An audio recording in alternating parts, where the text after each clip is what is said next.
বৈশাখ শেষ হয়ে যখন আষাঢ়ের ঘরে তখনই প্রবাস জীবনের শুরু হয় বৈশাখ। আসসালামু আলাইকুম, আমি তানজিলা হাসান।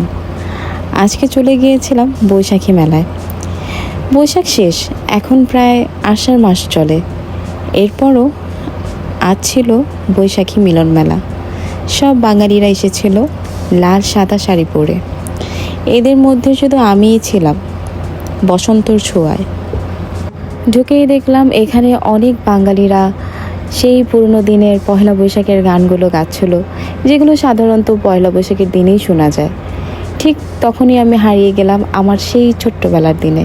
খুব সকালে আমার মা আমাকে খুব সুন্দর করে সাজিয়ে গুছিয়ে নিয়ে যেত শাহবাগের সেই বৈশাখী মেলায়। আর এইদিকে শুভ যে আমাদের জন্য খাবার নিয়ে এসেছিলো। খাবারের তালিকায় ছিল সাদা পোলাও, গরুর ঝাল মাংস এবং মুরগির রেজালা, সাথে ভাত এবং কয়েক ধরনের ভর্তাও ছিল। এখন তুফান দেখতে কখন যাবেন? তুফানের এখানে বইলা দিল যে তুফান মুভি দেখাবে আজকে। ধন্যবাদ 4টার দিকে। আপনি অনেকে আমাকে বলেছেন যাদের চলেন এলে যাই, আমাদের লিস্টেই আছে। ইনাম আমি এখানে আরো উপস্থিত আছি আমাদের তুমি দেখবা না? প্রিয় মানুষ বাংলাদেশ স্পোর্টস সেন্টারের প্রতিষ্ঠাতা। তো সেদিন মেলাতে আমাদের স্টলও ছিল। আমাদের স্টলে ছিল বাংলাদেশি স্ট্রিট ফুড। তো এখানে অনেক ধরনেরই খাবার ছিল। তো দেখতে পাচ্ছেন মাশাআল্লাহ খুবই ভিড় ছিল। তো ভিড় ঠেলে ঠুলে আমি গিয়েছিলাম ভিডিও করতে, কিন্তু পুরো ভিডিওটা আর করতে পারি নাই, অনেক ভিড় ছিল। আর অন্য পাশে হচ্ছে আমার ছোট মেয়ে ইউসরা কান্না করছিল। তো আমি সাথে সাথে আবার ওর কাছে চলে গিয়েছি।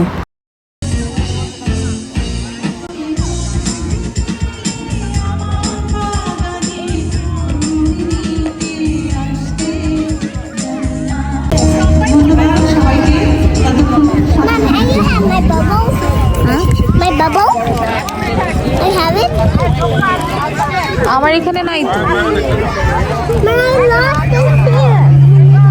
খুঁজো, যাও খুঁজে বের করো।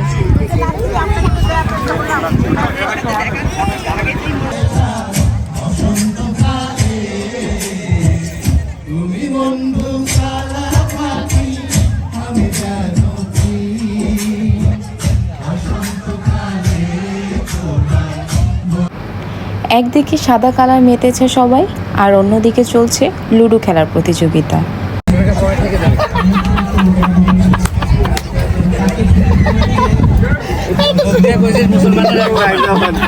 তোর পকেটে কি আছে আমরা জানি।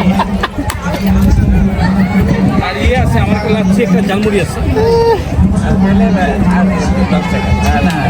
একটা লাচ্ছি খাইছি, একটা ম্যাঙ্গো লাচ্ছি, আর একটা ইয়ে জালমুড়ি।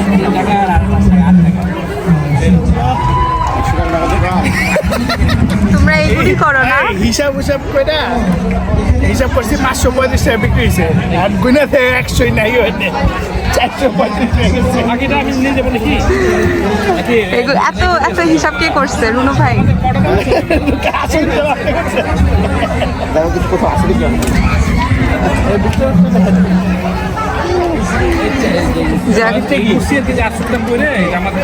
তো দেখলেনই তো আমাদের দোকানের অবস্থা, খুবই হাস্যকর ছিল বিষয়টা। আর এখানে ছিল ছোলা মাখা, অনেক ইয়ামি ছিল ছোলা মাখাটা, এক কথায় অস্থির। মানে ছোলার মশলাটা অনেক অনেক ইয়ামি ছিল। এখানে কয়েকজন আঙ্কেল খুবই ব্যস্ত তাদের টাস খেলা নিয়ে, খুবই মনোযোগী তারা। তো হইব আরো $5 দিয়ে আসতে হইব। তোমারে পাঠাইছে আমি ঝামেলা সারাইতে, তুমি যা ঝামেলা করে এলে।